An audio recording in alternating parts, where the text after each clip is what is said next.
நெத்தி சைடில் கரெக்டாக ஒரு குத்தூசி வந்து குத்தி வாயை பொத்தி குத்தி கொலை செய்யப்படுது.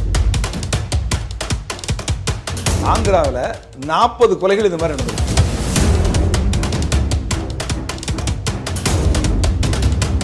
ஆமாம், அவங்க கேஸ் 40 கேஸில் இருந்தது இல்லை, அந்த ரேகையும் இந்த ரேகையும் ஒரே ஆக அக்யூஸ் இவர் தான். எலக்ட்ரிக்கல் கரண்ட் இருக்கான்னு செக் பண்ணுவேன், டெஸ்டர், அதுதான் என்னோட ஆயுதம். ஒரு கையால் வாயை பார்த்துட்டு ஒரு கையால் கரெக்டாக அந்த லொக்கேஷன் எங்கேன்னு பார்த்து ஒரு சொல்யூஷன். 40 கொலை ஆந்திராவில் பண்ணி மாட்டாமல் 2 கொலை தமிழ்நாட்டுக்குள்ளே வந்து காலை வச்சா மாட்டிக்கிட்டு. கொலைகாரனை போலீஸ் ஸ்டேஷன்லேயே வளர்த்துருக்கீங்களா நீங்கள்? அங்கேயே தங்க வச்சு அவனுக்கு சாப்பாடு கொடுத்து அவனுக்கு கொலை பண்ணுறதுக்கு நீங்களே ஏற்பாடு பண்ணுவீங்கன்னு சொல்லி அவங்கள லெஃப்ட் அண்ட் ரைட்டு. உங்களோட அனுபவத்தில், உங்களோட காவல்துறை பணிபுரிந்த அனுபவத்தில் எந்த மாதிரியான சீரியல் கில்லர்லாம் பார்த்துருக்கீங்க சார்? பிடிச்சிருக்கீங்களா? கைது பண்ணியிருக்கீங்களா? ஒரு விவரமான ஒரு அக்யூஸ்டை பற்றி ஒரு விவரம் இருக்கு என்கிட்ட. நல்ல வேளை நீங்கள் கேட்டீங்க. இப்போ தெரிஞ்சுக்கலாம். ஆமாம், அதாவது 1998ஆம் ஆண்டு அப்போ வந்து நான் வந்து சோழபுரம் காவல் நிலையத்தில் இன்ஸ்பெக்டராக இருக்கேன். Okay sir. அது வந்து திருவள்ளூர் மாவட்டம், திருவள்ளூர் மாவட்ட காவல்துறையில் வரும். மாவட்ட காவல் கண்காணிப்பாளர் எஸ்பி அவர் வந்து அந்த மாதத்தில், இப்போ போன மாதம்னு வைங்க, இப்போ 7வது மாதம் நடந்த எல்லா வழக்குகளை பற்றியும் 8வது மாதத்தில் ஒரு குற்ற புலனாய்வு கூட்டம்னு வைப்பாங்க. ஓகே. அது என்னென்னா, என்னென்ன வழக்குகள் நடந்தது, என்ன நடவடிக்கை எடுத்திருக்காங்க, என்ன நடவடிக்கை எடுக்கணும் அப்படிங்கிறத பற்றி நடக்கக்கூடிய மீட்டிங். அதில் எல்லா இன்ஸ்பெக்டர்ஸ் வருவாங்க, டிஎஸ்பி வருவாங்க, எஸ்பி நடத்துவாங்க. அதில் வந்து finger print expert, scientific assistant அவங்களாம் கூட வருவாங்க. ஏபிபிஐ அசிஸ்டன்ட் பப்ளிக் ப்ராசிக்யூட்டர் கூட இந்த மீட்டிங் வருவாங்க. அப்போது இந்த மாதத்தில் நடந்த கொலைகள் எத்தனை அப்படின்னு ஃபஸ்ட்டில் அந்த டேட்டு வரா.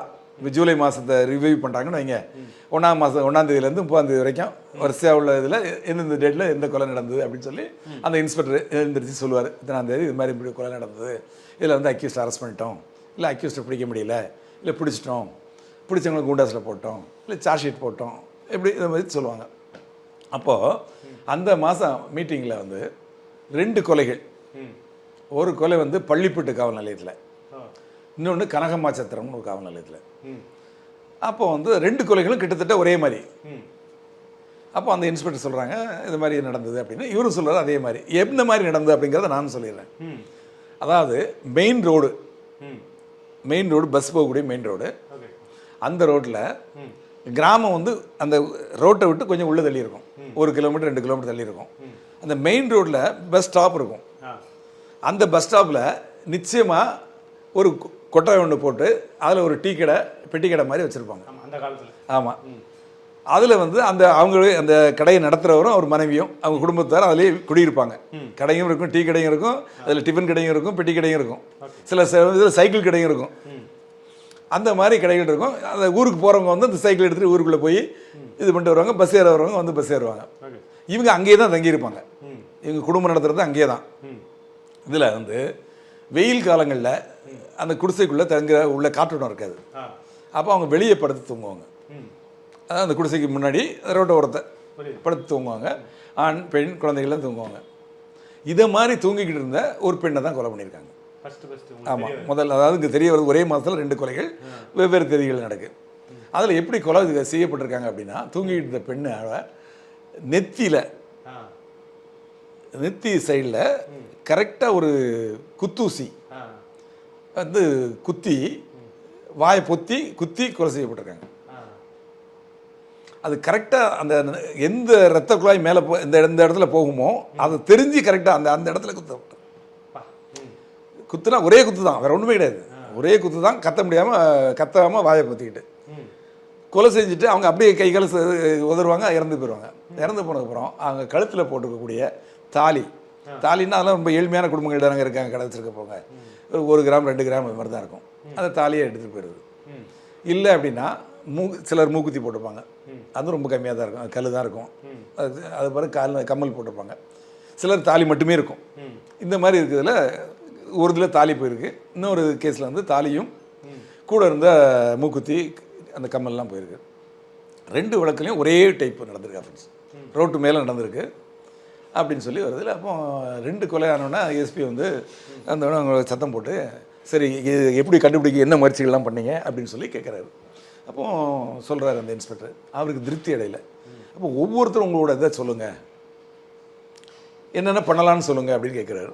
நாங்கள் சென்னையிலேருந்து மாறி அங்கே போனோம், அதனால் சென்னையில் வேலை பார்த்ததுனால என்னை ஒரு வித்தியாசமாக பார்த்து சொல்லுவார். மெட்ராஸ்கார போலீஸ் நீ சொல்லு அப்படின்னாரு. அப்புறம் நான் எந்திரிச்சேன்னா, சார் வந்து இந்த சம்பவம் நடந்து மெயின் ரோட்டில் நடந்திருக்கு, இந்த மெயின் ரோடு எங்கேருந்து எங்கே போகிற ரோடு அப்படின்னு பார்க்கணும் சார் அப்படின்னு. அப்போ பார்க்கலாம், அந்த இன்ஸ்பெக்டர் சொல்கிறாங்க இந்த ரோடுன்னு சொல்கிறாங்க. 2 ரோடுமே வந்து திருப்பதியிலேருந்து சென்னையை நோக்கி வரக்கூடிய ரோடு.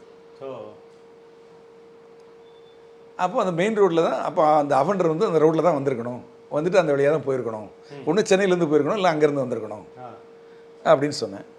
நல்ல பாயிண்ட்டு தான். அப்புறம் ஃபிங்கர் பிரிண்ட் ஏதாவது கிடச்சிதா அப்படிங்கிற மாதிரி பார்த்தாங்க. ஃபிங்கர் பிரிண்ட்டு ஒன்றும் நம்ம இதில் கிடைக்கல. அந்த பழைய ஆளோட பிரிண்ட்டு தான் வந்து சேவ் ஆகிருக்கும்.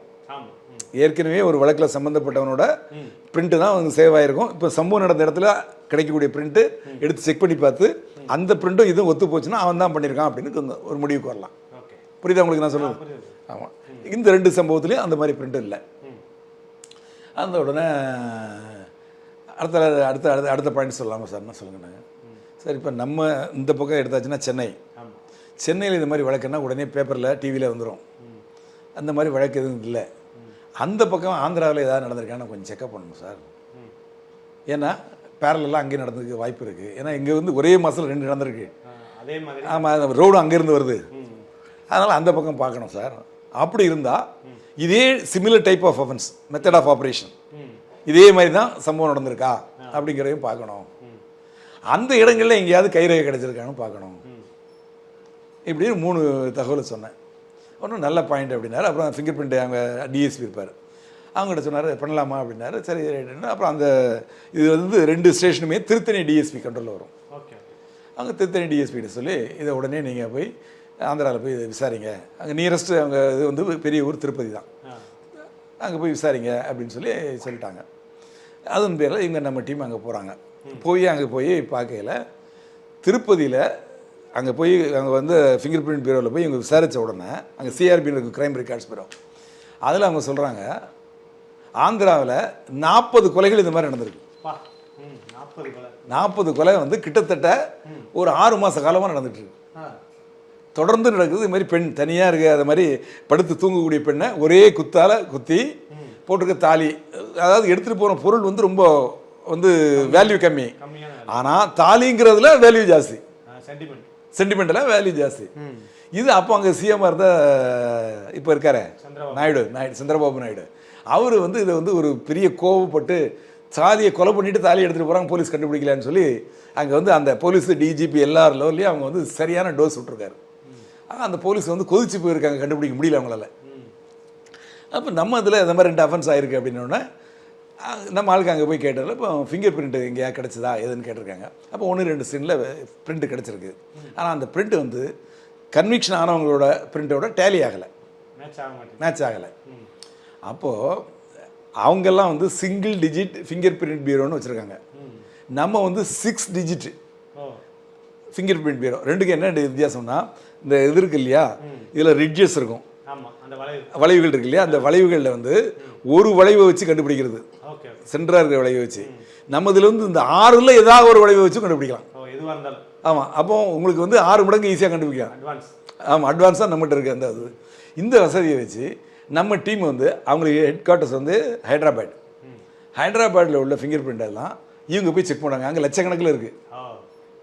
அதை வந்து இவங்களுக்கு இந்த இந்த 6 டிஜிட் மூலமாக செக் பண்ணல குயிக்காக செக் பண்ணிடுறாங்க. கிட்டத்தட்ட 1 மாதம் செக் பண்ணுறாங்க. செக் பண்ணி ஒரு ரேங்க் இதோட டேலி ஆகுது. என்னன்னு பார்த்தா ஒரு சந்தேக கேஸ் போட்டிருக்காங்க ஒருத்தனை. சந்தேக கேஸ்னால் தெரியுமா, இரவு நேரத்தில் வந்து போகிறப்போ அனாமத்தாக சுற்றிட்டு இருப்பாங்க. அவனை பிடிச்சி கொண்டு வந்து இவன் எதாவது கேஸ் சம்மந்தப்பட்டிருக்கான்னு சொல்லி அவன் ஃபிங்கர் பிரிண்ட் எடுத்து விசாரித்து ஒரு எஃப்ஐஆர் போடுவாங்க. 41/2 சிஆர்பிஎஸ்சியில் எஃப்ஐஆர் போட்டு விசாரித்து அவன் பேரில் எதுவும் வழக்கு இல்லை அப்படின்னு தெரியும், இதுக்கு முன்னாடி வழக்கில் சம்மந்தப்படலை அப்படின்னு வந்து ஃபிங்கர் பிரிண்ட் பியூரோ வந்து சொல்லிட்டாங்கன்னா அவனை அனுப்பிச்சி விட்ருவாங்க. இல்லை அவங்க சொந்தக்காரங்க யாராவது வந்துட்டாங்க, அவனை விசாரிக்கலை, இந்த ஊரில் தான் இருக்கேன், எங்கள் மாமா இருக்கா, மச்சா இருக்கா, அப்பா இருக்கா சொன்னான்னா அவங்கள ஃபோன் பண்ணி வர சொல்லி அவங்கள்ட்ட ஹேண்ட் ஓவர் பண்ணிடுவாங்க.